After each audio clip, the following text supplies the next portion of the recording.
Hello, everybody. Let me read you a story in Reddit. So, it's called, well, I died over a year ago. I just woke up. Now, there are two parts in this, so I will do 20 minutes or something, I don't know. We'll see. So, I woke up, cramped in a dark, confined space. I felt cramps surge throughout my entire body, feeling as I had been laying in the same position forever.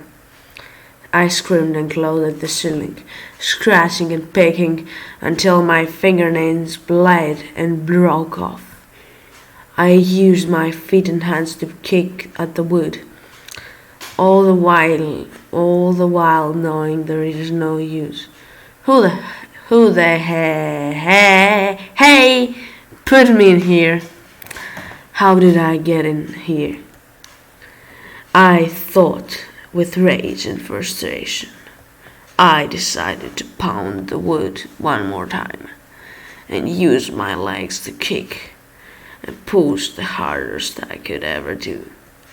I stomped, banging my sore and mangled feet against the wood.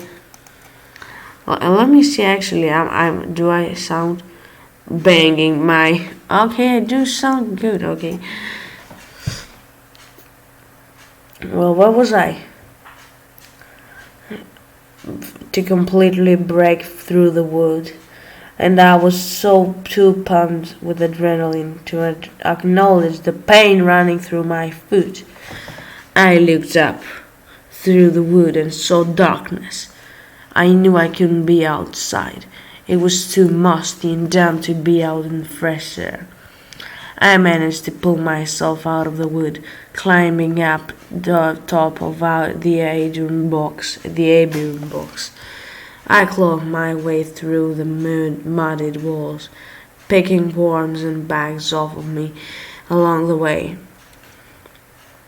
I used my fists to punch through the dirt as hard as possible until I felt my hands breaking through and raising soft grass. I could breathe, whisking throughout my fingers. It was the strangest feeling. I groaned as I used my head to break out of the dirt. I pulled myself up onto the wet, dewy grass until I couldn't move any longer. Well, I lay there soaking on the earth, feeling the wind in my face. My white dress was almost brown with dirt, and a few bags were still crawling on my legs. Whatever. I rubbed my swollen wrists once I noticed something. A tiny golden bracelet in my hand, and engraved in the bracelet with the words, "I'll always love you, Dustin." Dustin? Who the hell was he? Hill, yeah, not he. Hill. I don't know anyone. Well, I looked to my left and noticed that there was a small rock near the dirt. I tore through. I leaned closer to read the writing when my heart dropped in my jaws. Fiona Holiday, love of my life. Lasted 3 months, October 9th, 2018. No, that couldn't be me. If I died, wouldn't I remember? Yeah, to be honest, I would remember dying too. Yeah, I would really remember dying. Then something clicked. I wasn't in a cemetery alone. LOL. At all. It was in someone's backyard.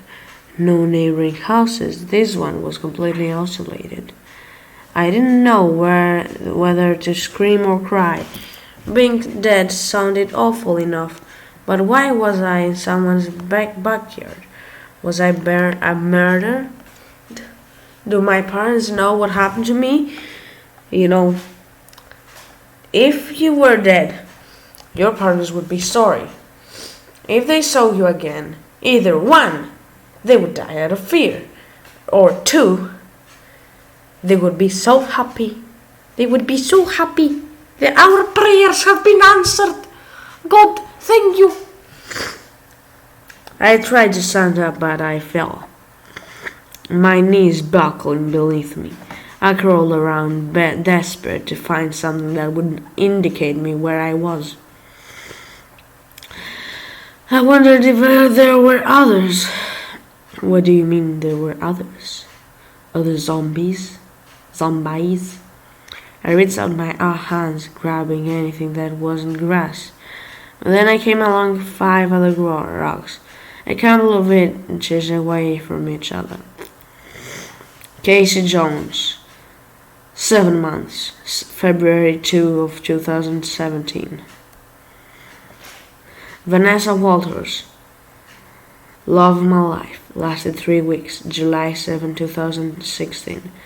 Delilah Woods, love of my life, lasted 2 days, August 15th of 2016. Hannah Gomez, love of my life, 1 year, November 22, 2015. Oh my God, Hannah Gomez, you did the high score. You lived with him 1 year. That's circle. You survived 1 year with him. You deserve it. Bravo. Jessica Hanson, love of my life, lasted 7 years, April 12th, 2012. Man, I'm sorry, Hannah. I'm sorry. You don't get any high scores today. Sorry. Jessica win. Jessica won. She's the champion. Oh, hail Jessica. Just kidding. I covered my mouth and I scooted back. This had to be a nightmare. Some type of prank. Surely there are not 5 other women buried there. The only way to find out is dig. I cringed and carefully crept back toward one of the rocks. Casey Jones, I'm sorry for disturbing your sleep. I began to claw the dirt until I reached a smooth cold surface. No good, no wood, no coughing. I grabbed the object and pulled it out toward me, digging my blooded nails into the soft, cold rubber, until I realized that I had grabbed a hand. So I screamed, yeah, I had grabbed a hand. I screamed, wait a minute, and dropped the hand, peering down into the hole, to half a skeleton, half human lay there. In a floral house and shorts, a golden bracelet in her right fist, saying to the love of my life, Justin, I feel sick. No, not that sick. Come on, there's nothing weird about that. So I turned over to the patch of grass next to me and puked my brains out. Okay. So your belly's gonna need a surgery after that, 'cause yeah, I would puke a lot. I gently grabbed some little flowers, growing in the grass, and I laid them on her chest. I'm so sorry, I sobbed. I scooped in the dirt back over her copse, and they paddled it until it was firm. I laid the rock above her. Now my next move would be to run. The backyard was chained up. There was no way I could leave. I couldn't climb very high. I decided to try prying over the backyard door. I know, stupid, but maybe I could convince Dusty he's dreaming. What do you mean? Much to my lack, the door was unlocked. I slowly slid it open and forced myself to stand up, and shankily tiptoed through the tulips, through the kitchen. Something caught my eye. Missing posters everywhere, all over his fridge. I crept towards the fridge and nearly fainted at the sight. Oh, the girls, which they're alive. Smiling faces plastered on the missing posters. I saw myself. Have you seen me? Fiona Elizabeth Holiday, July 1, 2003, age 15. Last seen wearing a white dress and red sandals. On July 2nd, 2018, in Redacted, California. CA, I don't know. Description: green eyes, long blonde hair, height and weight 110 pounds. I don't know whatever. 5.3 inches tall. Feet, I don't know. I suddenly grabbed the poster and tore it to shreds. It suddenly dawned on me that I never found out how I died. I frantically looked out round the room until I spotted a video camera popped up on the sofa. I managed to snag it on the sofa and open it up. Whatever. Do you hear anything? I don't know what it is, okay? Maybe some pipes or whatever. My eyes were exposed to the most horrific and violent videos I've ever seen. He labeled 8 video cases: catastrophe, Delilah's demise, Vanessa's vendetta, Jessica's jealousy, Hannah's hysteria, and mine, Fiona's fatality. They were homemade snuff films. There I was, dragged up and tied to a chair. What did I do? I cried in the video. I'm sorry, my love, but I can't trust you anymore. You've tried to run away multiple times, and you blew every last chance, he called. His voice sent shivers down my spine in a way I can't even explain.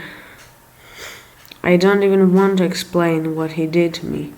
I was stabbed multiple times in the chest, and then he broke my neck.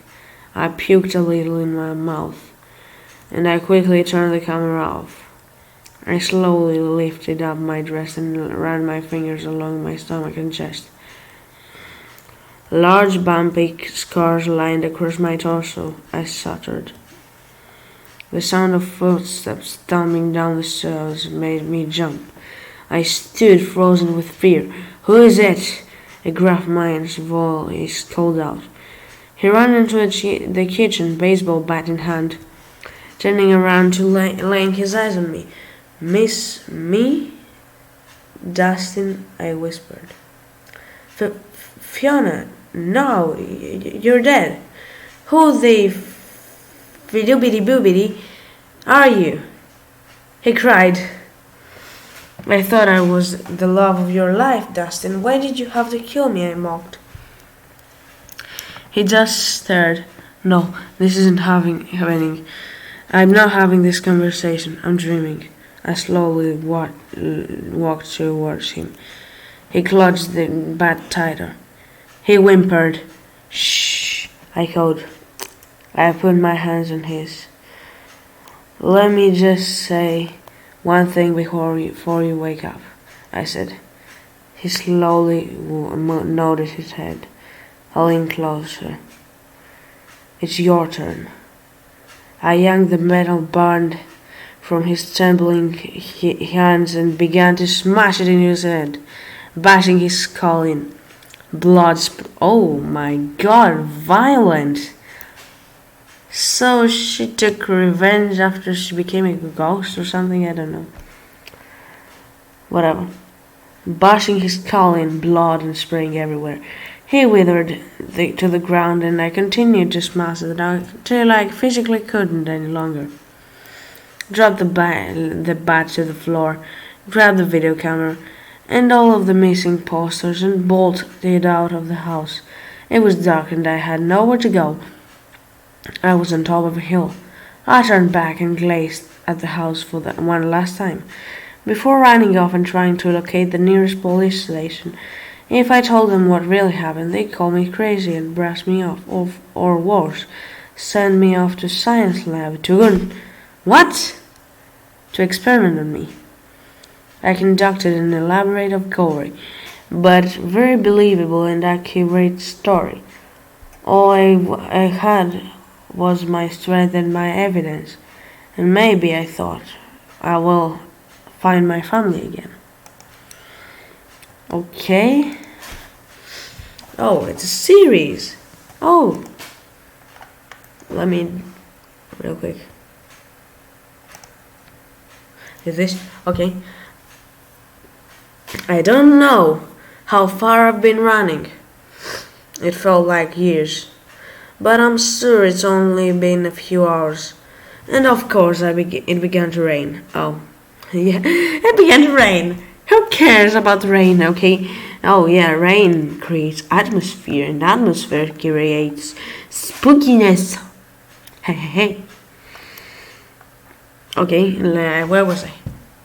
I shoved the video camera and the missing flyers into one of the bags since I stole from the house. You know, what you should do in that case. Now, you should take supplies from the house and get away. They're gonna think you're some type of zombie and shoot you once they see you, or even worse, they're gonna get you inside prison and you'll be the ghost girl and everybody will be afraid of you. Oh, wait a minute. Is it good being afraid of... Is it good for you to be afraid... for them to be afraid of you once you're in the prison? I think prison is not good. At all. Whatever. My drenched dress...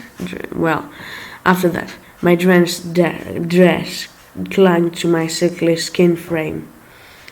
The rain washing the thick mud off my knees and elbows. Each step I took, it felt all the more painful. Was I wounded? I don't know. Yes, supposedly I had multiple stab wounds and a broken neck. But that was a year ago. Surely blood must be pumping into my heart and my brain, and organs are full of function. You would have never guessed I was dead. Minus the grave I had just crawled off. I swept my damned hair out of my knees and I took the strands behind my ears, trudging in further and further. At this rate, I just needed to find shelter, even if it's someone else's house. I thought I'd have to think about some kind of lie for that one. What am I supposed to say? Hey, do you remember me in the use a year ago? The missing teen? Yeah, that's me. Surprise, can I still live under your roof? Yeah, my sarcasm is still with me.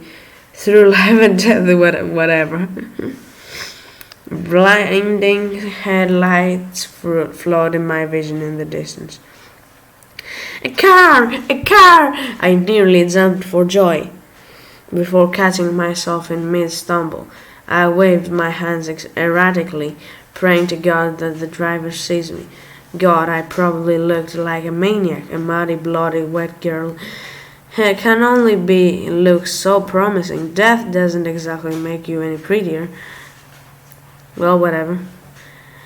Still in luck, the car slowed down and came to a stop. The driver got out of the car, slowly approaching me. I held my breath tight. Hello, do you need some help? A friendly male voice called out. Yes, please, I shouted. The man rushed towards me. He dropped his coat over my shoulders. Come on now, in you go, he said softly, guiding me toward the car. Yeah, through the car. Yeah, this is a sit. This is a sit. This is a sit. Oh, yeah. This is a seat you sit on. You can sit over here. You can sit over here. You can. You're not able to drive. This is where I sit. So yeah, yeah. Where was I?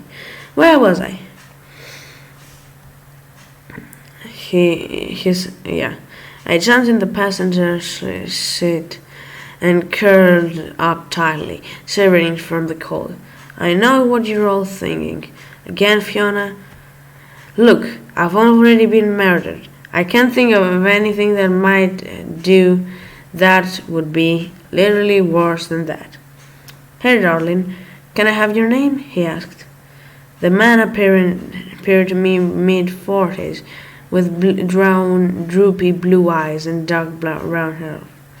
Faye, I lied. How old are you? I don't know. I'm probably 16. He let out a sore laugh. Probably, girl. Where have you been this whole time? He joked. I simply smiled and nodded, gazing out the window as he drove down the road. Do your parents know where you are?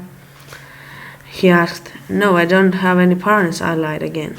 I see. Well, how did a 16-year-old manage to get herself in this situation? He prodded. Abusive boyfriend, I guess. I was staying with his family, so I ran away down the mountain. Goodness, child, you look like you haven't eaten anything or showered and slept in days, he exclaimed. I've gotten plenty of sleep, I mumbled to myself. Where can I take you? A shelter? He asked. Actually, this would be nice, I said, exhaling a shaky breath. All right, nearest one is 5 miles away. I can turn on the radio if you like, he gestures politely.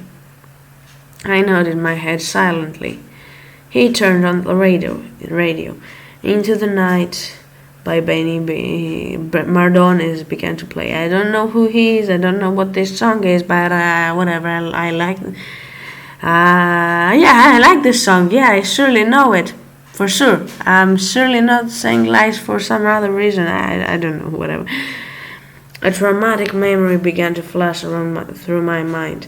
In order to drown my screams during certain activities, Dustin would play this song. Before I can stop myself, I began hyperventilating and scratching at my face. Whoa, are you okay? The man asked, putting his hand on mine. Just turn it off, I whispered. Please! He did as I played and took a deep breath. I'm sorry, whatever you've been through, I just want you to know that I can relate on some level with what you're feeling. I perked my head up, giving him a look to continue. I don't really talk about it so much. I don't even know if this would help you in the slightest. But I've lost my daughter 2.5 years ago, he said sadly. I'm sorry, I whispered. Her name was Casey, he continued. Sure you've heard of the infamous Cassie Jones case. 15, only a year younger than you are. Well, she'd be 17.5 now. Thing is, I never got any closer. I lost her, in the sense that someone took her away from me. She disappeared. God only knows where my baby is now. He choked. My eyes widened, and suddenly dawned on me was that I was talking to my father, the Casey I dug up in Dustin's backyard. Wait a minute. Oh, that Casey. She's very beautiful. I wish I could help. I said, clutching the bag with her missing flyer and tighter. I cringed at the very thought that I possibly had her murder video in camera. You knew her? He asked. No, sorry. I saw her missing person flyer on the news, I said. He nodded his head. You remind me a lot like her. I couldn't leave you on the road like that. There's a lot of evil in this world, girl. Don't you know? Someone could snatch you up and you'd never see daylight again, he went on. I gritted my teeth and nodded my head in agreement. Oh, I know. That's the most awkward thing I've ever heard. Well, "We're here," he said, plunging to the starter. "Thank you, Mr. Jones," I said hesitatingly. "Frank," he smiled. As he opened the door, he quickly grabbed hold of my arm. "Wait, I need to give you this," he said, grabbing something from his coat pocket. He opened his hand, revealing a small white rock, with the words, "Hope is the only thing stronger than fear." A wave of melancholy washed over me. "Every time that boyfriend of yours makes you feel worthless, I want you to remember that," he said seriously. I clutched the rock in my aching chest. It means the world to me," I smiled. "Good luck, Faye. Never give up. Never give up. Never, whatever. You're whatever. You're a resilient girl who has been through a lot. Three a lot. I can see it in your eyes." I gave him a half-hearted smile and shut the car door.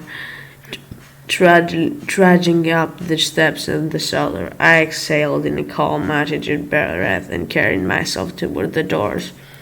I entered the building, inhaling a plethora of smells, full dirt, way too much air freshener. "Name," a woman called from a desk. "Faye Harrison," I lied calmly. "How old are you, dear?"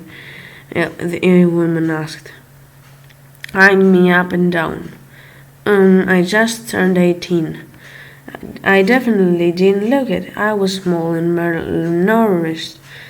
I definitely didn't have aged since my death. I'm 16, but feel freshly 15. She gave me one hard look before sighing. "All right, follow me," she said, waddling out from her desk and guiding me down hallway.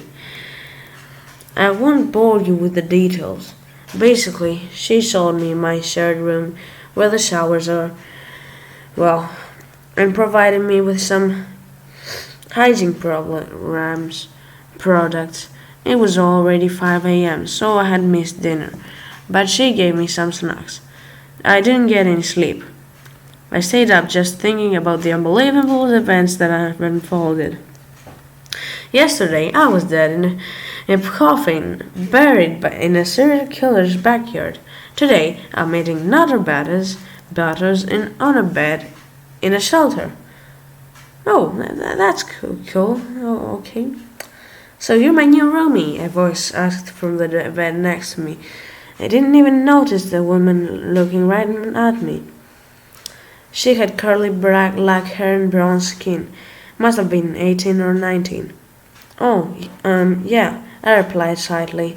"Dolores," she said, extending a hand. "Fairly," I smiled tensely. "You look familiar. I can't quite put my finger in it." "Oh, maybe we've met before," I chuckled. "Nope, I feel like I've seen you on TV or the news or somewhere like a year ago." Yeah. Well, I definitely haven't been on TV. I laughed nervously. She nodded acceptingly. "How long do you plan staying in?" "I mean, we can only stay here so long until we can get back onto our feet," she said.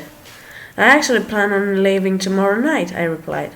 "Really? That soon? Where are you gonna go?" she asked, tilting her head. "Home, wherever that is. I have parents who probably miss me." I smiled sadly. "Oh, lucky, I don't have any.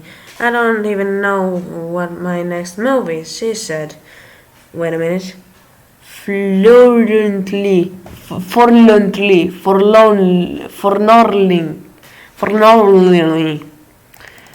Wait a minute. It's the underlined word. Let me show you. Ta-da! This one. Yeah, whatever. Let's go back to the slideshow. So, where was I? Forlornly. "Mind if I ask why you're here?" she asked. Believe me, it's a very strange story. I replied, girl, believe me, nothing shocks me anymore. I let out a small laugh. I'm not so sure about that, I thought to myself. I'll just say that I had a crazy, wild domestic dispute with a boyfriend and his family. I lied. How about you? Been in and out of foster homes since I was little. Most of my foster families were abusive. I've run away more times than the amount of years I've lived. She revealed. Oh, I know it will get better for you. After surviving what I've been through, I now believe that anything can be conquered. I smiled. She grinned back. Before I knew it, it was breakfast. Fast forward to late that night. Poof! Time passed, whatever. Well, when all the lights were shut off and everyone went to bed, I carefully snaked out, like a snake, out of beneath my seat and gently rested my feet on the cold floor. Faye, Dolores mumbled sleepily. I jumped back, shaken by her voice. Sorry, I didn't mean to startle you. Where are you going? I'm gonna try to find out more about my family. On the computer, I whispered. This place is kinda weird, so just be careful, she muttered. How do you mean? I asked, perking my head up. It's hard to explain. I mean, just don't get yourself kill-caught by the stuff. All right, I replied, taken aback. At this rate, nothing is crazy to me anymore. Maybe she could be right. Whatever.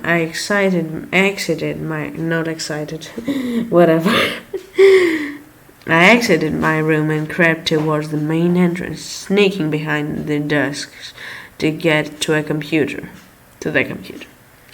The bright lights were illuminated my face, nearly blinding me. I clicked the search engine, anxious for it to load up. Casey Jones missing, I tapped. The first article read, Fifth California teen goes missing over the course of 5 years. The rest were people trying to say that she was a runaway and not kidnapped. Little did they know. I tried as hard as possible to remember my parents' names. I couldn't. The only thing that I could think of was to type in my own name, as painful as it would be. Fiona Holiday missing. I carefully typed. My hand hovered over the mouse. I resignedly pressed pick. Missing tail. Still not found. Parents in distress was the first link to pop up. I couldn't bring it to myself to click on it. The next link made my heart stop dead in its tracks. Missing teen's mother commits suicide 1 month after daughter's disappearance. Oh, yeah. I prayed for it to be a hoax. Felicity Holiday was found unresponsive by her husband in their home. Redacted on the morning of August 7th, 2018. 7:15 a.m. Andrew Holidays has ruled out as a suspect, as there were no indication of a full play. The toxicology report showed high BAC levels in sleeping pills. She reportedly left a note that expressed her utter incapability of living without her daughter. I couldn't read the rest. I shut down the computer. I sobbed in my bed that night. I guess it wasn't a lie after all, that my parents were dead. Well, one of them. I didn't even bother looking for my father. He was very cold and distant. We weren't close. He only was with my mother. I had came to the decision to go back to the house.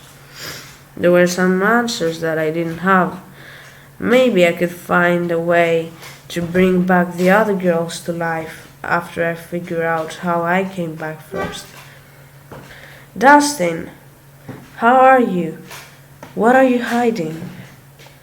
I hitched a taxi and handed the driver the dirty, crumbled money I had found on the floor. He didn't seem to mind or care for the matter. He took a long drag of his cigarette and ushered me to hop in. Destination? He asked huskily. My world came to a halt. Where was I going? Suddenly my memory came floating back. I'm in a dark trunk, in the back of a car. We pull into the driveway. My hands and legs are tied with cable cords. A large husky man, presumably Dustin, carries me out of the car. I'm fading in and out of consciousness. Welcome home, he beams. I get a glimpse of an undress before I close my eyes. After I come to, I find the driver staring at me impatiently. Please take me to redacted mountain. He grunts me in response and we speed away. A wave of eerie nostalgia washes all over me, and as we pull up the house, I pray that I have the strength to walk through those doors again and face a dead body. I slowly enter the house, expecting a nauseating wave of putrid stench to fill in my nose because of Dustin's rotten corpse. But he wasn't there. Someone was here and cleaned up after me. I got chills down my spine and carefully, cautiously walked towards the sliding backyard door. I proceeded to walk outside, and the sight of before me rocked me to my very core. There was another empty the grave. Another one rose from the dead. Oh no. I held my breath and as my eyes were glued to the disturbed dirt grave, when suddenly I heard footsteps sprawl toward me from behind. I slowly turned around, prepared for another anomaly that breeds the natural order of things. There she was, Casey Jones, same metal baseball bat in his hand, slaughtered in dirt and death, fear and delighting in her eyes. That was damn good, entertaining, great. I loved it. I don't know about you, but I love this damn story. So that's it for today's video. I hope you enjoyed it. If you did, punch the like button in the face without any mercy, like this girl did with that guy. I really didn't remember. Wait a minute, I will remember his face. Name, not face. It must be right here. Where is it? Dustin. That's how I want you to smash the like button, as hard as Dustin's head was smashed. And I'll see you in another video. Oh yeah, and let me show you this one. So yeah, I also make PUBG videos, so better go watch them. There's a link of the story in the description. Peace out!